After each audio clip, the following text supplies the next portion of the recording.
Start करना था। Okay, तो ज्योमेट्रिकल खत्म हो गया था, उसमें दो तीन चीजें बची थी। वो थी, एक चीज बची थी बस, कि ज्योमेट्रिकल आइसोमेरिज्म कैरेक्टरिस्टिक्स क्या है, कैरेक्टराइजेशन। तो इसमें हमें ये देखना था कि ट्रांस है, जो ट्रांस होता है उसका डायपोल मोमेंट जीरो होता है। वो इसलिए होता है क्योंकि ट्रांस आइसोमेरिज्म इज जब डायगोनली सेम ग्रुप्स प्लेस्ड हो, तो वो ट्रांस कहलाता है। ठीक है, तो मान लो ये CH3 है तो यहाँ भी CH3 है, यहाँ H है तो यहाँ भी H है। ट्रांस में डायगोनली प्लेस्ड होता है। तो इसमें क्या होता है कि डायपोल मोमेंट कैंसिल हो जाते हैं। अगर यहाँ एक इलेक्ट्रॉन विड्रॉइंग ग्रुप है, मान लो क्लोरीन है और यहाँ भी क्लोरीन है, तो ये अपनी तरफ इलेक्ट्रॉन खींचेगा, जिसके कारण ये एक दूसरे को कैंसिल करेंगे, तो इनका जो डायपोल मोमेंट होता है वो जीरो हो जाता है। ऐसे ही इसमें इलेक्ट्रॉन डोनेटिंग में है, ये डोनेट करेगा, ये डोनेट करेगा, डोनेटिंग में CH3 मान लो, यहाँ भी CH3, तो ये कैंसिल हो जाएगा। Resultant dipole moment of trans isomerism is zero. But जब हम सिस की बात करते हैं, सिस में जो दोनों ग्रुप्स होते हैं वो आजू बाजू होते हैं, सेम साइड पे होते हैं। तो इसमें क्या होता है कि अगर कोई इलेक्ट्रॉन विड्रॉइंग है या डोनेटिंग ग्रुप है तो ये अपने से ले रहा है, अगर ये इलेक्ट्रॉन विड्रॉइंग है और डोनेटिंग है तो इसको डोनेट कर रहा है। तो यहाँ पे कोई कैंसिल होने वाली चीज नहीं है, क्योंकि ये दोनों सेम साइड में पॉइंट आउट कर रहे हैं। ओके, तो सिस का डायपोल मोमेंट जीरो नहीं होता, ट्रांस का जीरो होता है। अब हम आते हैं ऑप्टिकल आइसोमेरिज्म पे। तो ऑप्टिकल आइसोमेरिज्म में हमने ये देख लिया था कि ऑप्टिकली एक्टिव कंपाउंड हम किसको कहते हैं। तो ऑप्टिकली एक्टिव कंपाउंड वो होता है जो पोलराइज्ड लाइट होती है, वो लाइट जिसका डायरेक्शन एक ही वे में हो। ऐसा लाइट जिसका वाइब्रेशन जो है वो एक ही प्लेन में हो, एक ही डायरेक्शन में वो ट्रेवल करती है, वो मोनोक्रोमैटिक लाइट होती है। तो जो एक्टिव सब्सटेंस है, ऑप्टिकली एक्टिव, वो क्या करेगा, प्लेन पोलराइज लाइट को रोटेट करेगा, और वो जो रोटेशन करेगा उसके कारण एक एंगल होगा। जैसे ये लाइट है, ये आ रही है, ये सब्सटेंस है, ये इसको रोटेट करेगा। जब रोटेट करेगा तो किसी ना किसी एंगल से रोटेट करेगा। तो ये जो एंगल होता है उसको हम अल्फा कहते हैं, और उस अल्फा को हम स्पेसिफिक रोटेशन कहते हैं। स्पेसिफिक रोटेशन का फॉर्मूला होता है A/L × C। Now L is the length, okay, और C इज द कंसेंट्रेशन। किसका, जिसमें हम सैंपल ले रहे हैं, जिस भी ट्यूब में, जिस भी सेल में। तो ये हमने पढ़ लिया था। और जो ये होता है पोलराइजेशन, ये पोलरीमीटर मेजर करता है इंस्ट्रूमेंट, ये भी हमने पढ़ लिया था। फिर हमने देखा था डेक्स्ट्रो रोटेशन क्या होता है। तो डेक्स्ट्रो रोटेटरी वो होता है जो क्लॉकवाइज या फिर राइट डायरेक्शन में लाइट रोटेट होती है। वो सब्सटेंस जो लाइट को राइट डायरेक्शन में रोटेट करे वो होता है डेक्स्ट्रो रोटेटरी, और वो जो लेफ्ट में करे वो होता है लीवो रोटेटरी। ओके, डेक्स्ट्रो को हम पॉजिटिव साइन से डिनोट करते हैं और लीवो को हम नेगेटिव से। ओरिजिन में हमने देखा था क्वार्ट्ज के क्रिस्टल्स होते हैं, उसके थ्रू ओरिजिन हुआ था। मेन आता है कि वो कौन से कंपाउंड्स हैं जो ऑप्टिकली एक्टिव होंगे। तो सबसे पहले आता है कायरलिटी या किराल कार्बन, इसको हम किराल बोलते हैं, किराल। तो ऐसे कंपाउंड्स जिसकी mirror images non super imposable हो, वो ऑप्टिकली एक्टिव होते हैं।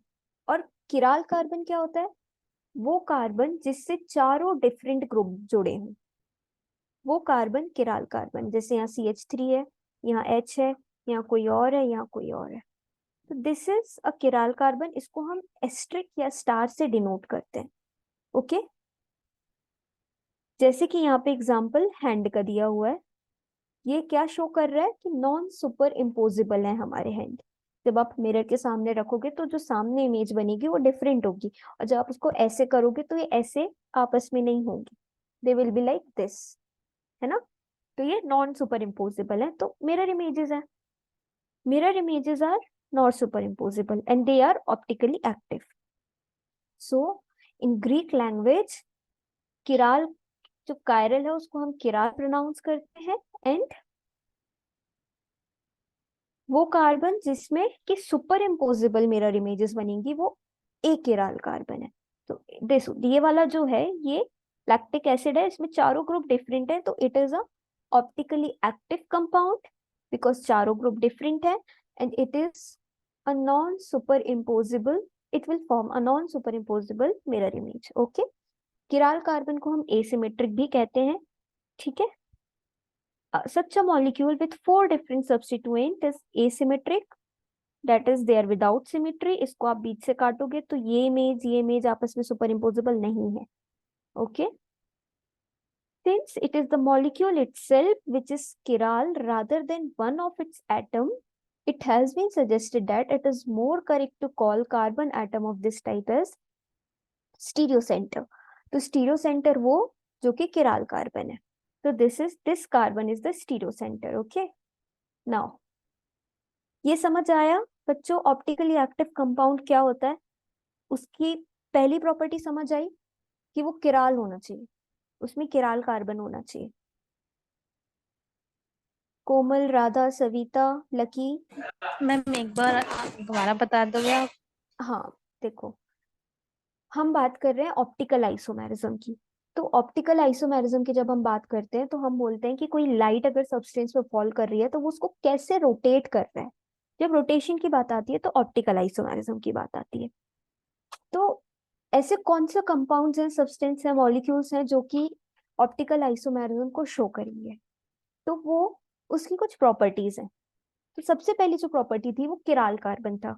तो किराल कार्बन वो होता है जिसमें चारों जो ग्रुप्स हैं, चारों जो सब्स्टिट्यूएंट्स हैं वो डिफरेंट हो। मतलब यहाँ CH3 है, यहाँ CH3 है, यहाँ CH3 है, यहाँ CH3 है, तो ये किराल कार्बन नहीं है। All the four groups should be different. ये किराल कार्बन है क्यों? क्योंकि एक साइड OH है, एक साइड COOH है, एक साइड CH3 है, एक साइड हाइड्रोजन है। All the four groups, all the four substituents are different. तो जब आप इसकी मिरर इमेज यहाँ मिरर रखोगे तो ये कंपाउंड कैसा बनेगा? COH यहाँ आ जाएगा ना इस साइड, CH3 इस साइड आ जाएगा, H यस इधर मैम। रहेगा। हाँ, तो जब इसको उठा के इस पे रखोगे तो ये आपस में एक दूसरे से ऐसे रहेंगे, they will not be like this. तो जो नॉन किराल कार्बन है वो मिरर इमेजेस फॉर्म करेगा जो कि non superimposable mirror images होंगी। तो वो ऑप्टिकली एक्टिव होगा, मतलब कि प्लेन पोलराइज्ड लाइट को रोटेट करेगा। समझ आ रहा है? बहुत सिंपल यस सा है। पक्का? जी मैम। हाँ, सबको समझ आ रहा है? Radha, yes Savita. Ma'am, yes ma'am आ गया। ओके, तो किराल कार्बन वो कार्बन जिसके चारों ग्रुप्स डिफरेंट हो, ये मिरर इमेजेस बनाएगा जो कि नॉन सुपर इम्पोजिबल होंगी। सुपर इम्पोजिबल मतलब कि आपस में एक दूसरे से ऐसे चिपक जाएं, अलग अलग ना दिखें। और नॉन सुपर इम्पोजिबल मतलब कि एक दूसरे की मिरर इमेजेस जो कि नॉन सुपर इम्पोजिबल एक दूसरे से ऐसी रहें, सेम ग्रुप सेम साइड में ना आए, ठीक है। नाउ दिस, अगर हम इसको देखें तो ये भी किराल कार्बन है। क्यों? क्योंकि एक साइड OH है, एक साइड CH3 है, एक साइड CH2H5 है, और एक साइड यहाँ हाइड्रोजन है, ठीक है। ये भी ये भी किराल है, ये भी किराल है, ये भी किराल है। तो ये सारे ऑप्टिकली एक्टिव कंपाउंड्स हैं। अब हम देखते हैं इनैंशियोमर्स। जो दूसरी प्रॉपर्टी है ऑप्टिकली एक्टिव कंपाउंड्स वो होंगे जो इनैंशियोमर्स होंगे। अब इनैंशियोमर्स क्या होता है? तो इन्होंने एग्जाम्पल दिया लैक्टिक एसिड का, जिसमें चारों जो सब्स्टिट्यूएंट्स हैं, ये था ना लैक्टिक एसिड, ये इसमें जो चारों सब्स्टिट्यूएंट्स हैं HCH3OH attach to carbon are different and are attach tetrahedrally. Tetrahedral geometry क्या होती है? This is the tetrahedral geometry। Okay, tetra means 4. Its two possible isomers are shown in the figure 10.6. Okay, अभी हम देखते हैं। These isomers are non-superimposable mirror images. Such non-superimposable mirror images are called enantiomers। तो वही मैंने जो आपको बताया कि अगर आप लैक्टिक एसिड का मिरर इमेज जो यहाँ ड्रॉ करोगे तो ये जो पेयर है जिसका मिरर इमेज होगी, दे आर कॉल्ड इनैंशियोमर्स। तो ये आपस में लिंक्ड है। किराल कार्बन होगा, किराल कार्बन होगा तो ऑफ कोर्स उसकी जो मिरर इमेजेस बनेगी वो इनैंशियोमर्स हैं, दोनों आपस में एक दूसरे के इनैंशियोमर्स हैं। Such non superimposable mirror image isomers are called enantiomers. Thus, for a compound to exist as two enantiomers, non-superimposability of mirror image structure is condition is mandatory. समझ में आया? चारों ग्रुप्स एक तो डिफरेंट होने चाहिए अगर ऑप्टिकली एक्टिव होना है तो, और दूसरा ये आपस में non superimposable mirror image बनानी चाहिए जो कि कहलाएंगे इनैंशियोमर्स। तो ये इन्होंने लैक्टिक एसिड लिया है, it is a lactic acid, इसके चारों ग्रुप डिफरेंट है, इन्होंने इसकी मिरर इमेज बनाई तो इसकी यहाँ आ जाएगी, ये वाला ग्रुप यहाँ आ जाएगा। अब जब इसको उठा के इस पे रखोगे तो ये देखो इन्होंने उठा के रख के भी देखा है, ये CH3 यहाँ आना चाहिए, H यहाँ आना चाहिए, तब ये मिरर इमेजेस सुपर इम्पोजेबल कहलाती। बट सिंस ये ऐसा नहीं है तो it is a non superimposable mirror image and hence it is a optically active compound. समझ आया? इसलिए ये दोनों इनैंशियोमर्स हैं एक दूसरे के, ये भी ये भी। दूसरी प्रॉपर्टी समझ आई बच्चों? लकी, कोमल, राधा, सविता? Yes ma'am. आ गया। हाँ, नगमा आपको समझ आ रहा है?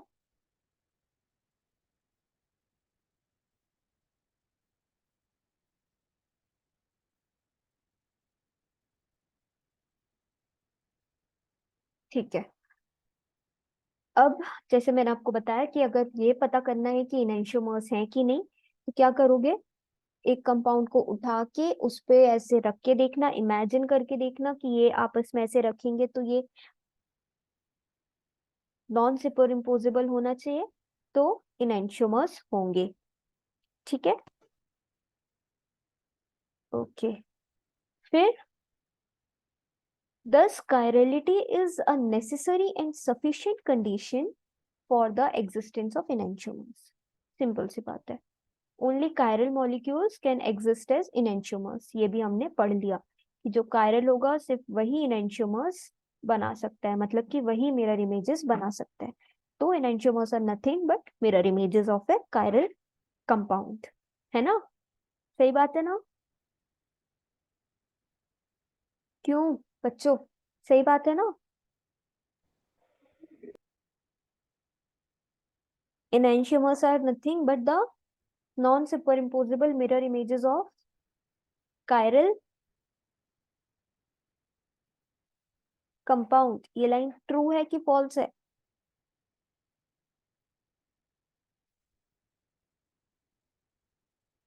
अरे बताओ।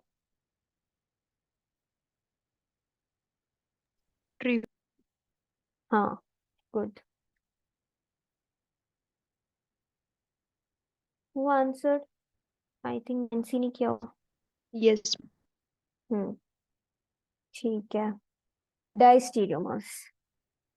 अब फॉर अ मॉलिक्यूल ABXC, सी में 3 डिफरेंट सब्स्टिट्यूएंट हैं एंड ABY। अब ये सब क्या है? ABX, ABY, ये सब सब्स्टिट्यूएंट्स हैं। सब्स्टिट्यूएंट्स को इन्होंने अल्फाबेटिकल रिप्रेजेंटेशन दे दिया है। For a molecule this of this type which has 2 chiral centers। 2 chiral center क्यों है? इस कार्बन के चारों ओर डिफरेंट ग्रुप्स हैं। सिमिलरली इस कार्बन के चारों ओर डिफरेंट ग्रुप्स हैं, तो इसके 4 आइसोमर्स पॉसिबल है। कैसे? क्या किया इन्होंने, एक बार इन दोनों बी को इधर ला दिया तो एक आइसोमर बन गया, एक बार इस बी को इधर ला दिया तो एक आइसोमर बन गया, फिर एक बार इस बी को इधर ला लिया तो एक आइसोमर बन गया, सिमिलरली ए को शिफ्ट कर दिया तो आइसोमर बन गया। ओके, अब इसमें से you can see that the isomers first and second are the mirror images. Mirror image है ये एक दूसरे की।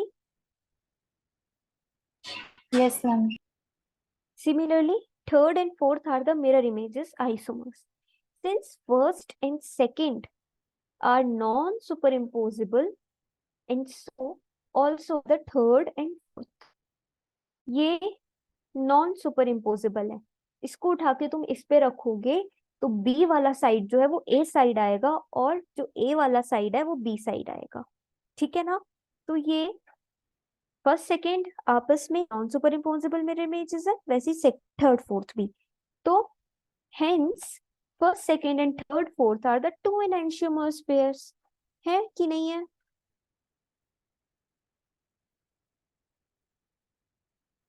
है कि नहीं है? एक कंपाउंड के दो एनैंशियोमर्स बनते हैं, एक कायरल सेंटर होता है तो दो एनैंशियोमर्स बनते हैं। अब दो कायरल सेंटर है तो चार आइसोमर्स बने, तो ये चारों आपस में एनैंशियोमर्स हैं। This four all are non superimposable mirror images. बात समझ आ रही है बच्चों? यस मैम आ रही है। हाँ, सो ये हमने देख लिया कि first second third fourth enantiomers है, नॉन सुपर इम्पोजेबल है क्योंकि कायरल कार्बन प्रेजेंट है। सर्टेनली इसका जो रिलेशनशिप है इनने किया first and third, first and fourth, second and third and second and fourth. इन चारों को आपस में कंपेयर करके देखना कौन सा किसका एनैंशियोमर है किसका नहीं है, ठीक है। और फिर बताना कि क्या इसका रिलेशन ये जो आया है ये सही है कि नहीं। Certainly they are not mirror image isomers though they are isomeric. Stereoisomers which are not enantiomers are called diastereomers or diastereomers. अब वो स्टीरियोआइसोमर्स जो कि नॉन सुपर इम्पोजेबल इमेजेस नहीं बनाते, मतलब कि सुपर इम्पोजेबल बनाते हैं, वो डाइस्टीरियोमर्स होते हैं। Hence first and fourth are two pairs of diastereomers. Okay.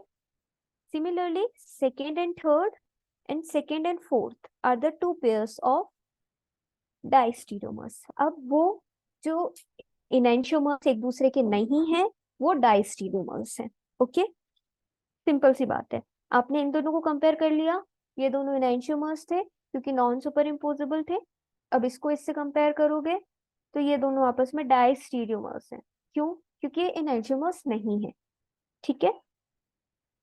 अब हमें एग्जाम्पल दिया है टार्ट्रिक एसिड का, लैक्टिक एसिड का एग्जाम्पल आप दे सकते हो अगर आपको कायरलिटी आपको किराल कार्बन आएगा एक्सप्लेन करने के लिए कि एग्जाम्पल दो, तो कोई भी कार्बन, जरूरी नहीं है लैक्टिक एसिड याद करना है, कोई भी चार ग्रुप में आप अलग अलग शो कर सकते हो और उसको एक्सप्लेन कर सकते हो। उसी से दो प्रॉपर्टी एक्सप्लेन कर देना, एक किराल कार्बन एक्सप्लेन कर देना और एक इनैंशियोमर्स।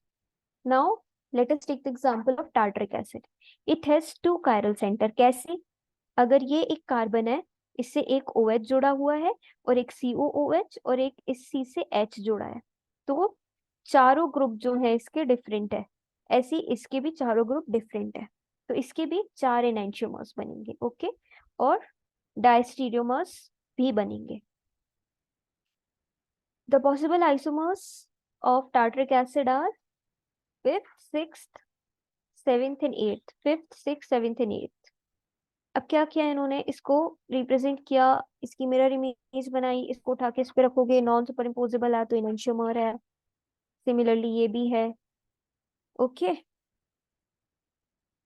अब अपन देखेंगे कल की क्लास में कि अगर किसी कार्बन में, अगर किसी कंपाउंड में दो या तीन किराल कार्बन है तो हमें कैसे पता चलेगा कितने आइसोमर्स बनेंगे। तो वो फॉर्मूला हम 2n होता है।